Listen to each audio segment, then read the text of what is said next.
یہ نشان ٹائر کے ذرا بائیں طرف تھا۔ راما سوامی کے کمرے میں جا کر اس کے پاس بیٹھتے ہوئے میں نے کہا، راما سوامی، ہم تم پر کوئی سنگین الزام عائد نہیں کریں گے۔ ہمارے 2-3 سوالوں کا جواب دے کر ہمیں مطمئن کر دو اور ہم تمہارا شکریہ ادا کر کے چلے جائیں گے۔ پہلا سوال یہ ہے کہ تم نے ایکسیڈنٹ کی جگہ کیوں غلط بتائی تھی؟ دوسرا سوال کہ تم نے یہ کیوں کہا تھا کہ وقت کا کچھ پتہ نہیں؟ تیسرا سوال یہ ہے کہ تم رات کے اس وقت ریس کورس کے اس طرف کیوں گئے تھے؟ تم ریس کورس کے جنگلے کے ساتھ ساتھ کچھ دور تک گئے اور وہاں سے موٹر سائیکل گھما کر واپس سڑک پر آئے اور ایکسیڈنٹ ہو گیا تھا۔ ہمیں تسلی بخش جواب دے کر ہمیں رخصت کر دو۔ اس نے ہکلاتے ہوئے کہا، یہ صحیح ہے کہ میرے سر کو چوٹ آئی تھی اور میں ہوش میں آنے کے کچھ دیر بعد تک مجھے کچھ بھی یاد نہیں رہا تھا، نہ جگہ کا خیال رہا نہ وقت کا۔ اس کے بعد میرا دماغ صحیح کام کرنے لگا تھا، لیکن جگہ اور وقت میرے دماغ میں سے شاید نکل گئے تھے۔ اس کی ہکلاہٹ اور پھر سوچ سوچ کر الفاظ نکالنا اور کوئی لفظ نکال کر پھر نگلنا اور پھر اس کے چہرے کے اتار چڑھاؤ سے پتہ چلتا تھا کہ یہ جھوٹ بولنے کی ناکام کوشش کر رہا ہے۔ اس سے کوئی بات بن نہیں رہی تھی۔ اس نے پہلی بار پولیس انسپکٹر دیکھے تھے، لیکن ہم نے سینکڑوں مرتبہ اس جیسے مشتبہ اور ملزم اپنے ہاتھوں سے گزارے تھے۔ میرے ذہن میں یہ ایک نیا معمہ پیدا ہو گیا تھا کہ اس شخص کا مقتولہ روبینہ کے ساتھ کیا تعلق ہو سکتا ہے۔ ہم اتنی تفتیش کر چکے تھے اور تفتیش بھی ان افراد سے کی تھی جن کا براہ راست بڑا ہی قریبی تعلق مقتولہ کے ساتھ تھا۔ ان میں سے کسی نے راما سوامی کا اشارہ تک نہیں دیا تھا۔ ایک خیال یہ آیا کہ اس کا دوستانہ ولسن کے ساتھ ہوگا اور ولسن کے کہنے پر اس نے روبینہ کو قتل کیا ہوگا۔ یہ تو تانے سے پتہ چل گیا تھا کہ راما سوامی تخریبی قسم کا کانگریسی ہندو ہے۔ یہ لوگ مسلمانوں کے جانی دشمن تھے، جیسے اب بھی ہے۔ ولسن نے اسے بتایا ہوگا کہ ایک عیسائی لڑکی مسلمان ہو گئی اور اسے اپنے مذہب میں لانے کی وہ پوری کوشش کر چکا ہے۔ راما سوامی جیسے لوگ عقل سے نہیں جذبات کے زور پر سوچا کرتے ہیں۔ اس نے یہی فیصلہ کیا ہوگا کہ اس لڑکی کو مار ہی ڈالا جائے۔ راما سوامی ہمارے کسی اور سوال کا بھی تسلی بخش جواب نہ دے سکا، بلکہ اس کی حالت بگڑتی ہی چلی گئی اور یہاں تک پہنچ گئی کہ وہ بولنا چاہتا تھا تو زبان اس کا ساتھ ہی نہیں دیتی تھی۔ میں اس کی موجودگی میں انسپکٹر کلارک کے ساتھ کوئی بات اور صلاح مشورہ نہیں کر سکتا تھا۔ وہ اپنے طور پر اور میں اپنے طور پر سوچ رہے تھے کہ ہمارا اگلا قدم کیا ہوگا۔ میں نے سوچا ہو سکتا ہے یہ روبینہ کے قتل میں ملوث نہ ہو، لیکن اس نے کوئی نہ کوئی جرم ضرور کیا تھا جسے وہ چھپانے کی کوشش کر رہا تھا۔ میں نے انسپکٹر کلارک سے کہا کہ اس کے گھر کی تلاشی لے لیتے ہیں۔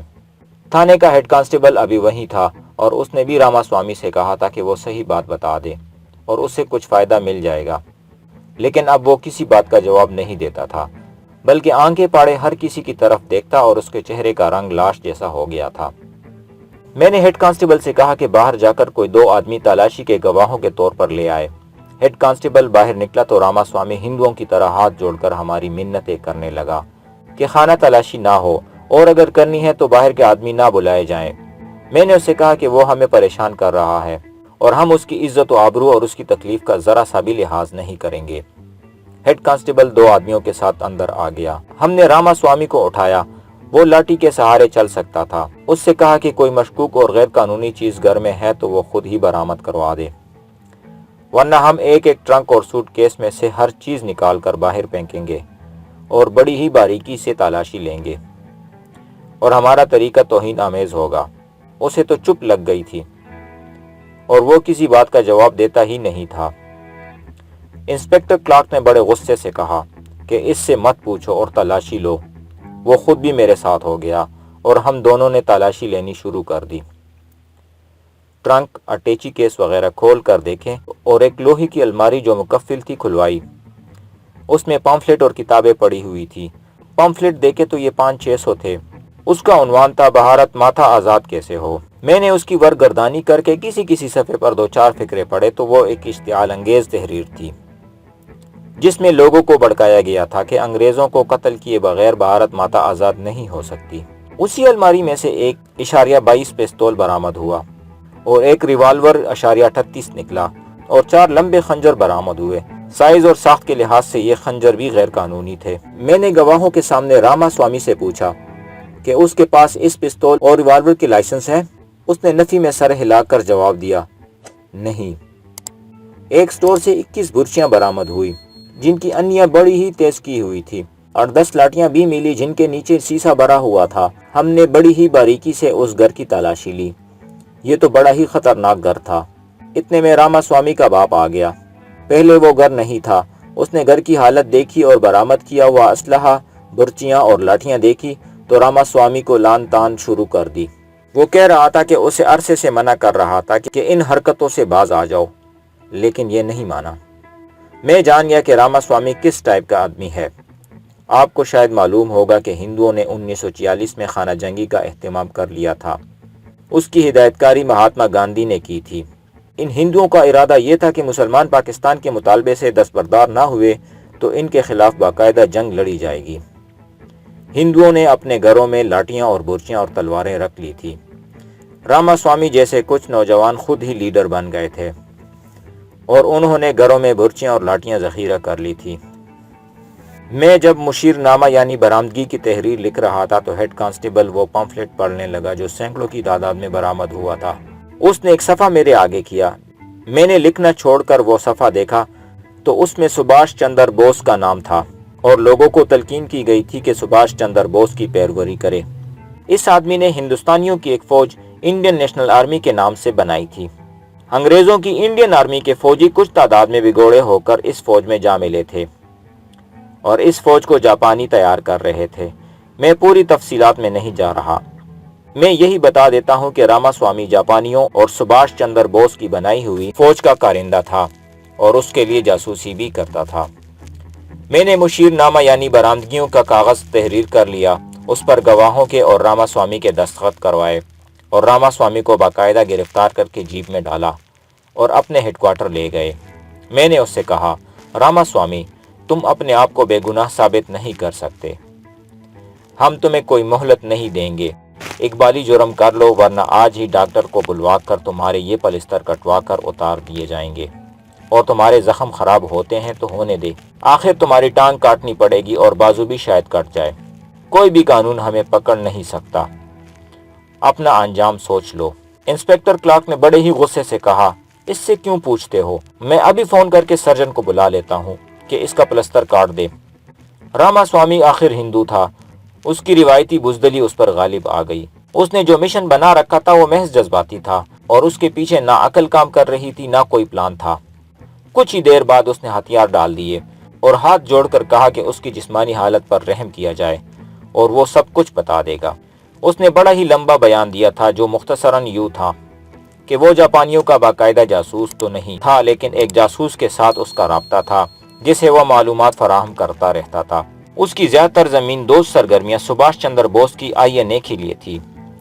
نوجوانوں کو وہ اس فوج کے لیے تیار کرتا رہتا تھا اور کوئی اکیلا دو کیلا فوجی مل جائے تو اسے بھی قائل کرتا تھا کہ فوج سے بھاگ کر INA میں شامل ہو جائے۔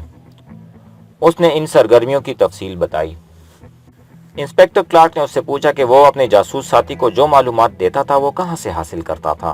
اس نے بتایا کہ ایک تو وہ خود ہیڈ کوارٹر میں تھا اور وہاں سے کوئی نہ کوئی راز کی بات مل جاتی تھی، اور پھر مارتھا جس کے ساتھ اس کا بڑا گہرا رابطہ رہتا تھا، وہ بڑے اہم اور نازک شعبے کے ڈائریکٹر کی سٹینو تھی، اس لیے اسے بڑی قیمتی باتیں معلوم ہوتی رہتی تھی جو وہ راما سوامی کو بتا دیتی تھی۔ اس کی بھی تفصیلات سنائیے۔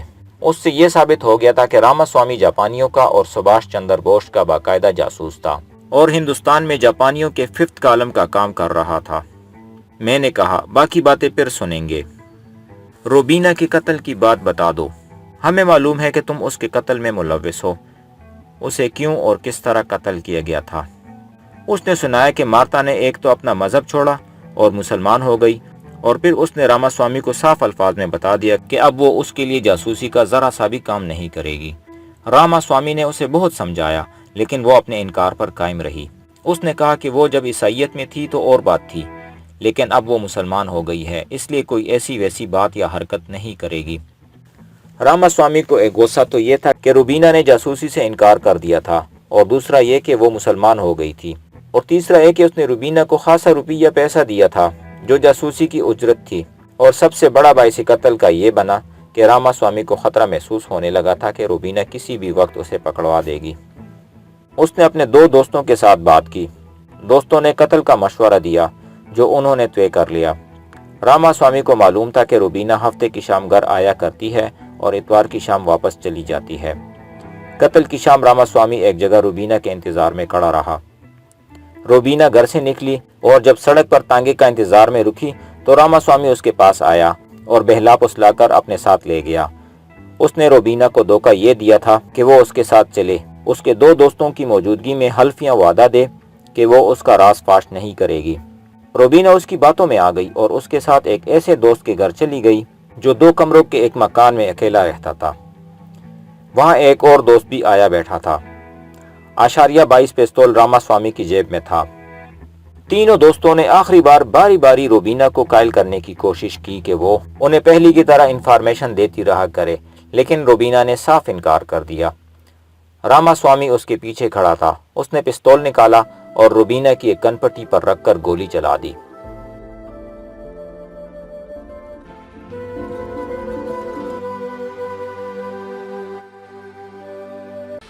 تو یہ تھا آج کا ایپیسوڈ۔ امید ہے آپ کو پسند آیا ہوگا۔ کمنٹس میں اپنی رائے کا اظہار ضرور کیجیے۔ اس کے ساتھ ساتھ اس چینل کو سبسکرائب کیجیے اور بیل آئیکن کو بھی پریس کیجیے تاکہ ہمارا ساتھ برقرار رہ سکے۔ شکریہ۔ ملتے ہیں ایک نئی کہانی کے ساتھ، تب تک کے لیے خدا حافظ۔